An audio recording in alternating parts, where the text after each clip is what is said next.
Today, you'll need to don a snorkel and fins to see the ruins of ancient Olous. They were submerged in the 3rd century CE. But how did that happen? Well, it involves a guy named Nick, who dreamed of making the Olympic swim team.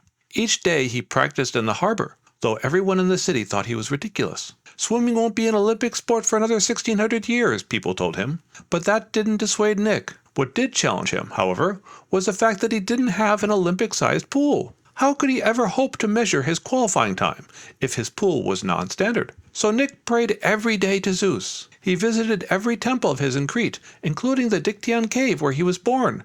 And of all the men in Greece, no one sacrificed more to Zeus than Nick. Eventually, Zeus began to feel sorry for him. Many prayed for outrageous things, so an Olympic swimming pool wasn't much of an ask. Finally, he charged a group of workers to build it.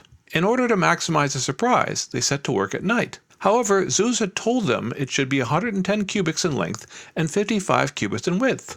But a cubit was a non-standard unit. How big exactly should it be? There was also zoning, since the city was tightly packed on the isthmus and there was no room for a pool. Therefore, the workers used a sturdy-looking retaining wall and erred on the side of making the pool too large. However, the owner of that retaining wall, Phil, had never bothered obtaining the right permits, and when the force of the pool water was placed against it, the entire thing broke. With the city quickly submerging, the workers decided to call it quits and skedaddled. The next morning, the mayor of Olous woke to a sharp knock at his door. It was a dolphin asking to borrow a cup of sugar. The mayor, still quite groggy, obliged the request and went back to bed. He woke again a half-hour later and was upset to discover his shower wasn't working. When he then noticed that all his towels were wet, reality arrived. Everything was underwater. Everyone was of course furious at Nick because his pool had destroyed the city. But eventually American tourists arrived, offered to pay to snorkel there, and everyone made out well.